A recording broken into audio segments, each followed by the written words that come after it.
In today's show, we're looking at players who are overperforming or underperforming. Michael Bolton, he's always just performing. Thanks, Josh. It's Michael Bolton here, and it's time for another episode of the Locked On Fantasy Basketball Podcast. Let's get to it. Let's get to it, indeed.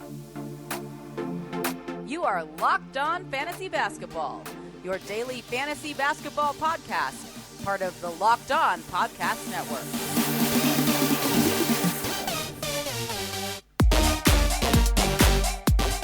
Hello and welcome to the Locked On Fantasy Basketball Podcast brought to you by Basketball Monster. My name is Josh Lloyd and I am the lead fantasy analyst at basketballmonster.com and at Yahoo Sports Australia. And you can find me on Twitter as always at redrock_bball and on Instagram at Locked On Fantasy Basketball. Thank you for making Locked On Fantasy Basketball your first listen every day. We are free and available on all platforms.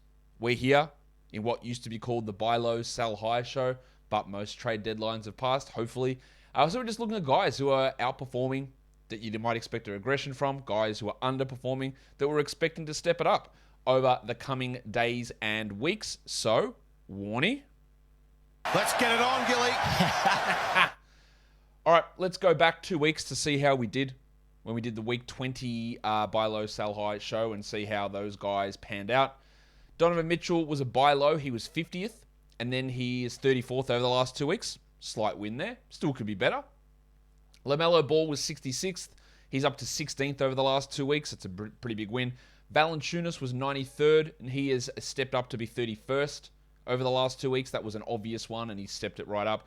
Jimmy Butler's gone from 165th to 56th. There's still room for improvement for Butler from 56, but he was always going to take steps forward from where he was. Well, Gaz Trent, even though there's going to be some absolutely stinking nights from him, he's gone from 172nd to 79th over the last 2 weeks. So that bounce back was always going to come, and it did. On the other side of things, the guys that I thought were overperforming expectations, I thought Shai Gilgeous-Alexander was a little bit high. Yeah, I was sort of right. He was 5th in those 2 weeks. Since then, he's been 9th. So he's still been great, but yeah, a little bit of a drop-off. Terry Rozier, I thought he would drop off way more than this. He did drop off, but not by much. He went from 7th to 11th. Cameron Johnson was 17th, and then basically hasn't played since. So I don't know, you can't grade that one because he's been out with that corky in his leg.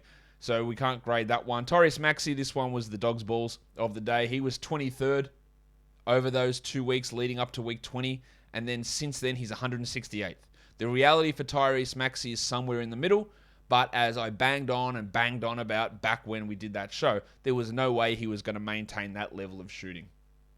And Scotland Barnes has also dropped off. He was 31st in that time frame we talked about. Since then, he's 48th. Still been really good.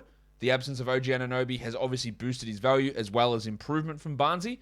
Can have some not great games like yesterday's game, but still he's been awesome. And that is a little bit of a drop off there. So 31st down to 48th. That's how we've looked at the last 2 weeks. So let's look at what we think is going to happen moving forward and some overperforming players. First guy I'm going to look at is Seth Curry. Is Seth short for anything? I don't think it is. It should be. It feels like it should be. Anyway, Seth Curry, over the last 2 weeks, he's only played 3 games. Bear that in mind. But they've been 3 unbelievably good games. Seth Curry is, over that time, the 17th ranked player in category leagues. He's 68th in points leagues, averaging 32 fantasy points. For comparison, he averages 26 for the season.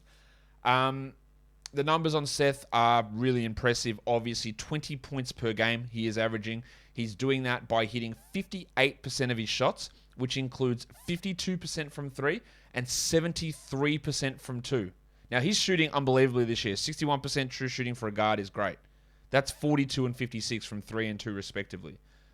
What he's doing at the moment is just so much more than that. 10% more, 10 percentage points more from 3 and like 17 percentage points more from 2.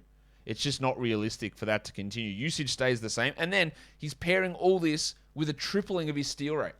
He's gone from 0.9 steals to 2.7 steals. So you can see that there are a lot of things there that just aren't realistic to continue for the rest of the year. And you're going to have to deal with games where Kyrie's in and Kyrie's out, which will muck his usage around. But it's been a great little run from Seth here over these last few games that he's played. And he's not doing it on huge minutes either. but it's coming on outstanding shooting and huge steal numbers, which just aren't going to be able to continue. This guy, I was very surprised to see his name where it was ranked. Naz Reid. Yes, Naz Reid. Over the last 2 weeks, Naz Reid is the 58th ranked player. That's over 2 weeks. In points leagues, he's 101st. How? Why? What's happening? Why is this happening? Naz is averaging almost 27 fantasy points per game. That's up from 18 for the season. He's the 218th ranked player this year. And he's up to 58th. And he's playing 1 extra minute per game. So what is happening? Why is he jumping up this much? Well, usage has gone from 21 to 24. So a few extra shots coming to Reid's way. But the impressive thing here, or the thing that's really driving this, is shooting. His true shooting was 59, still a good number. It's up to 69, as we would say. Giggity! What does that mean individually? Well, his 3-point percentage has gone from 34.5 to 38.5. His 2-point percentage has gone from 56.5 to 63.5. And his free throws have gone from 76.5 up to 89. So big increases in all 3 percentage categories. And that's really what's driving it. You pair that with an increase in usage, so some more shots, and it's leading to some really big numbers. Oh yeah, also, he's tripled his steal rate. He went from 0.5 steals to 1.4 steals in, again, basically the same minutes. Oh, and just to add anything more onto that, he's almost doubled his rebound rate. 7.2 rebounds in 17 minutes when he's averaging 4 rebounds in 16 minutes for the season. So it's likely just a little fluke run here. He's had a couple of big double-digit rebound games. He's had some very impressive shooting nights. He's getting to the line a ton as well. In the last 5 games, he's had a 6 free throw attempt game, a 7 free throw attempt game, and a 4. And in those limited minutes, that's just really impressive. So while it's been great for Reid, it hasn't been because he's had this new role. It's just that everything is tied together at this time. Like, would I add him and expect this? No, I wouldn't expect so.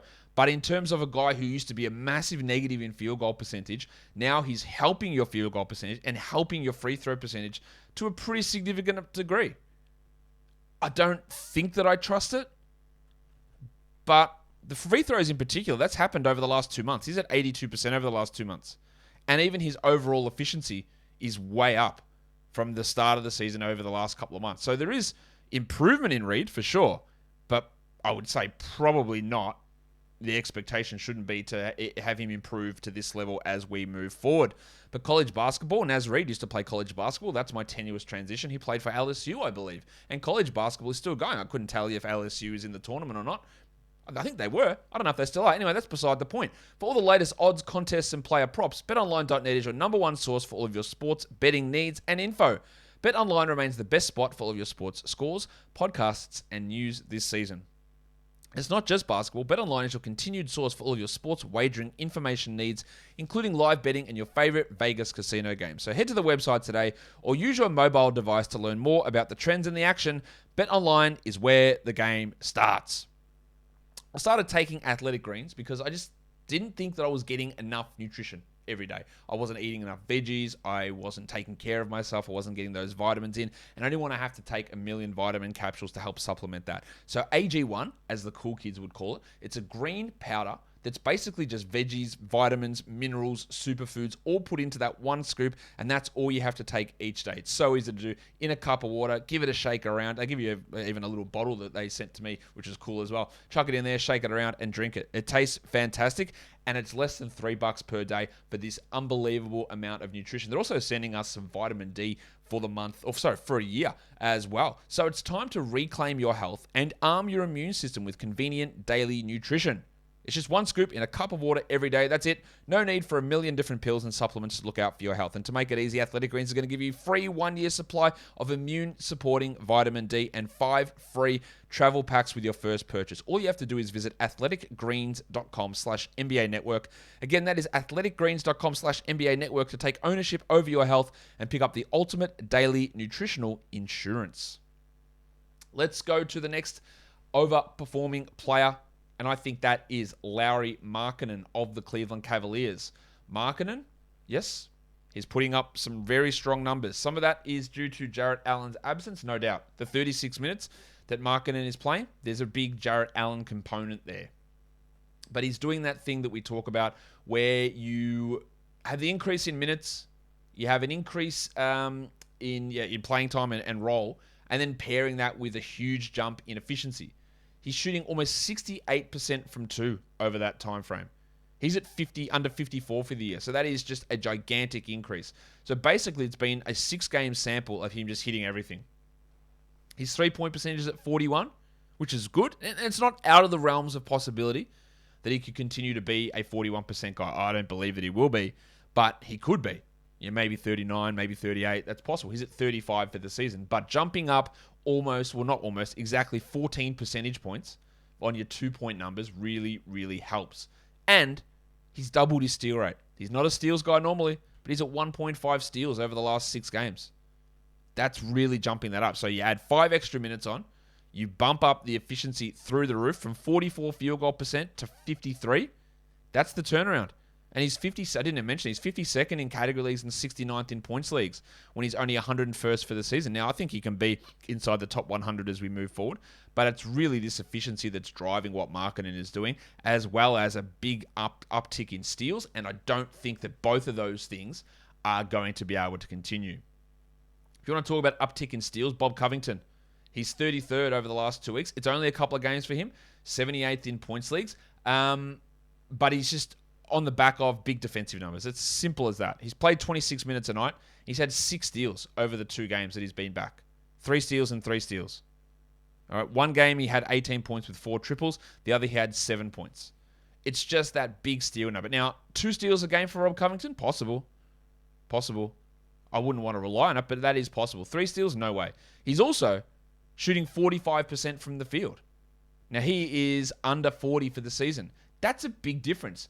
Under 40 is a disaster. 45 is manageable. Look, his volume's not high, I know that. But if you cut, look, that steal rate is double what he's doing for the year. He's at 1.5 steals for the year. He's at 3 here. And we know that steals is one of the biggest rankings modifiers. That if you have a big jump in steals, it's going to just send you through the roof. We saw that with Seth Curry. We see that with Markkanen. We saw it with Naz Reid even, I think it was. Yeah. No, was he Reid? Oh, yeah, Naz Reid. He's tripled his steals. And that bumps you all the way up. That's why I like to downweight steals when I look at ranking numbers. And even down ranking them, Covington's still coming out this high. And I think when you go to look at rankings, you'll see guys like Covington and Markkanen and Reid and Curry even higher in your default rankings because you're not downplaying the steals impact, which is the way I do it. Another player who is overperforming, our last overperforming player, is Trey Lyles. He was, at one point, one of the worst rotation players in the NBA. He has improved since then. I think when I said that at the time, it was him and Precious Achiuwa battling that out, and that's not the case anymore. They've both improved significantly. But I think what Lyles is doing now, especially now, so the Kings only have 2 games this week, so I'm not sure you want to add him, but he is the 75th ranked player over the last 2 weeks. I don't know why they're prioritizing him, but they are. He's ranked 75th. He's 111th in category leagues. So where is this coming from Trey?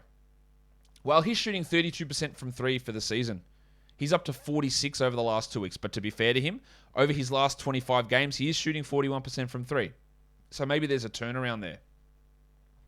He's also hitting 88% from the line. And again, you don't think of him as a bad free throw guy, but he's at 79 for the season. So a 9 percentage point turnaround. You go from being neutral to being a significant positive in that category. That helps. And you tie that in with basically doubling your 3-point contributions. You're getting some big assist numbers. He's also at 1.6 steals, which is not, again, I don't expect Trey Lyles to be any sort of steals guy at all. Last year, he averaged 0.3 steals in 16 minutes. And granted, he's playing almost double the minutes. Sorry, I was looking at the steals numbers wrong. Ignore me on the steals. That was completely wrong. He's only averaging 0.6 steals. So just everything I said about steals, forget that.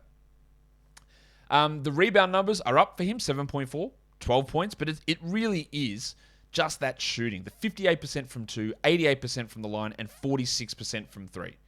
All of those numbers I would expect to come down, even if it comes down to 49, 82, and 38. Right? Even if it comes down there, that's probably a 40 spot drop in rankings. But we can't expect this level of efficiency, I don't think, to be able to maintain. That would be my guess. Let's go on to the underperforming players. And we've got to start with Kyle Lowry in Miami. It has been very rough for Kyle since coming back from his second absence for personal issues. Over the last 2 weeks, he's ranked 172nd, went 148th in points leagues. That is obviously not good. Lowry is averaging just under 23 fantasy points per game, down from the 31 he's averaging this season. So what is happening since he has returned? Well, it's not minutes. 33 a game he's playing. That's fine. It's the fact that he's averaging 7 points per game. Usage is completely gone. I don't know why that's the case, but I'm also not looking at this going, well, I expect that usage should just come flying back. It might not. He's only at 18% usage for the season, but it's been a constant downturn, and in the last 3 months, he's under 16. So usage coming down it's not outrageous to expect him to be a low usage guy as we move forward. It appears to be where he's sort of sitting in this team at the moment, is the usage just coming way down. But there are other things that do need to improve. In fact, 35% shooting, like you pair that with that reduced usage and it kills you. 35%. And the other thing, which again doesn't seem like much, but he's been at 85% from the line. He's been an excellent free throw shooter all the way through, but over the last 6 games, he's at 80. And 80 is good. But the problem with 80 being good is 80 is bang average. It is smack bang average as a number. Whereas if you're at 85, then you're a pretty big positive there, a good influencer in that category. So it doesn't seem like much, but it does drop it down. Also, he's had 2 steals in his last 6 games, when he should be averaging 1.1 to 1.3 steals a game. So we've seen a drop in steal rate. We've seen a bit of a drop in assists. We've seen a big drop in threes. He's not really taking as many, and he's not hitting as many. The overall usage is down, and the free throws are down 5 percentage points. So I expect him to bounce back from this. There are, the 7 points, the 35%, the 0.3 steals, all those things I expect to come back for Kyle Lowry. Let's look at D'Angelo Russell. He's 110th over the last 2 weeks in category leagues and 91st in points leagues. Russell has been impressive this year, the 51st ranked player overall in category leagues. What's he averaging points league-wise? He is at 35 fantasy points per game. He's at 27 over these last 2 weeks. So it's a big drop-off. Why is it a big drop-off? What has happened to make it this way? Well, it's shooting, isn't it? 37% from the field, which includes a putrid 42% from 2. He had that one game where he was like 1 of 6 or something. Let's go. Sorry, not 1 of 6. He was 2 of 11 2 games ago, and he's had another game at 23%, another game at 29%. Like, that just actually kills you in that category. And he's been not a great shooter, 42% for the year, but those sort of massive, massive declines really hurts. He's averaging just 12.3 points and just 2.8 rebounds. Now, 2.8 rebounds he's not a big rebounder, but he can be a 3.5 to 4 guy. And that, again, it makes an impact. When you're down that far and everything else is falling off, it's maybe a 10, 15 spot increase. I still think the top 50 is possible for D'Angelo, because even including these last 6 games, over the last month, he's ranked 42nd. Like, that's how good he was before that. So I think there is a pretty significant bounce back going to happen in his scoring, in his shooting. And he he's not a high shot blocker for sure, but he hasn't blocked a single shot in his last 6 games. He's at 0.4 for the season, but he has not blocked a single shot. Just get me 1 block, or 2 blocks every 6 games, and then that boosts a little bit of that value up as well. If you're looking for parts for your car, you should block out going to local chain auto parts stores. You should get that garbage all the way out of here. You need to go to Rock Auto. Why would you choose to spend 30, 50, even 100% more for the same parts for your car? Rock Auto is a family business serving auto parts customers online for the last 20 plus years. Whatever parts you need, brake parts, tail lamps, motor oil, or even new carpet, Rock Auto is going to have it in their extensive catalog. So why don't you go to rockauto.com and check out that extensive catalog and see all of those parts available for your car or truck. And in the How Did You Hear About Us box, right, locked on, so that they know that we sent you. Amazing selection, reliably low prices, all the parts your car will ever need. rockauto.com. Let's go to Toronto. Freddie VanVleet. is struggling. The knee is a pain in the ass. It's also probably a pain in the knee for him as he sits out these back-to-back, so I would expect a few more of those rest of season. But even in the games that he is playing, we're seeing some downturn in production from Fred. He's 70th in category leagues, and he's 59th in points leagues. Like, we have seen him be significantly better than that. He's averaging, 33.5 fantasy points when he's at over 40 for the season. And so there is a downturn here in his production. He's a top 20 player in category leagues this season, and he's not doing it on gigantic field goals. Now, the field goals, maybe we can expect them to stay under 40, but he's at 36.8. And there is, for a guy like VanVleet, a big difference between 36.8 and 39.8. And 39.8, I think, is a realistic expectation. And again, that's still bad, but you go from being a massive negative, like 2.5 Z-score guy, to being maybe a negative 1.8 Z-score guy. You're still probably going to be punting field goals with him, and so it doesn't matter that much. But what it does matter is that you're hitting that extra 1 to 2 shots per game, probably just 1 shot per game, but that might be an extra 3 per game, so that your 17 points you're averaging becomes 20 points per game. Yet that 26% from 3, he's at 38 for the season, 39. The shot is way off. So there's massive scope for that to improve 10 percentage points. Again, that's hitting an extra 3 per game. You do that, field goals go up, 3-point percentage goes up, 3-pointers may go up, and the 17 points becomes 19 to 20 again. Problem solved. That's really it. His steals are still up. His blocks, which have been pretty strong in the past, they're down a little bit, but that's fine. Whatever. Like, he's at 0.5 blocks per game this year, but he's only had 1 block in his last 5, so there's some scope for that to improve. His assists are also down from 6.7 to 4.6. So there's a lot of room here, I think, for VanVleet to really take some steps forward. Jaylen Brown. JB, you've done it again. Yeah, he hasn't actually done it because he's sort of dropped off a bit here. Last game was really strong for Jaylen, for sure. But if you look over the last 2 weeks, he's 121st in category leagues and he's 57th in points leagues. He's averaging under 34 fantasy points per game. And that's not far off his 37 that he's averaging. But we know that there's more here with Jaylen. So why is there this big drop-off? He hasn't blocked a single shot in the last 6 games. And he's at under 1 steal per game. Whereas for the season, he's at 1 steal. Now, that's not a big deal. And he is a guy that can be 1.2, 1.3. So there is room for that to improve. And he's only a 0.3 blocks guy. But having both of those categories drop off at the same time really hurts. It really hurts. And the other thing is that in the past, he's had some free throw issues. All right, he's at 76 for the season. But when you go from 76 to 70, 76 is a bee's dick below average. 70 on 5 attempts per game is a massive negative. It's a huge hole to dig yourself into. And that's where we are with Jaylen. That sort of takes him out of that top, he's 54th for the season. That takes him out of that top 60 zone. No blocks, no steals, bad free throws. Oh, he's also not hitting his threes. He's at 29% from 3. Again, we don't look at him as a great 3-point shooter. He's at 34%. But 34 versus 29 is a significant difference. Lastly, we're going to go talk about the big fella in San Antonio, Jakob Poeltl. Poeltl, over the last 2 weeks, is 129th in category leagues and 76th in points leagues. He's averaging 30 points per game when he's at 34 in the regular season, whereas Poeltl in category leagues is 84th for the year and he's 129th. And you could say, well, he's 84th. That's like a fake 84th because with him you're punting free throws. So you take that category out and we're talking a top 50 player because he's at 49% from the line. Over the last 2 weeks, he's actually increased that number to be 62%. Still a big negative there, but nowhere near as negative yet. His ranking has dropped almost 50 spots. So why has that happened? Well, 1 steal in 7 games. There's your answer. He's not a high steals guy, but he's at 0.7 steals. So over 7 games, you would expect 5 to 6 steals. So he's just way down there. His blocks, 1.1 on the surface, it's not bad. But when you're relying upon him for 1.7 blocks, it hurts.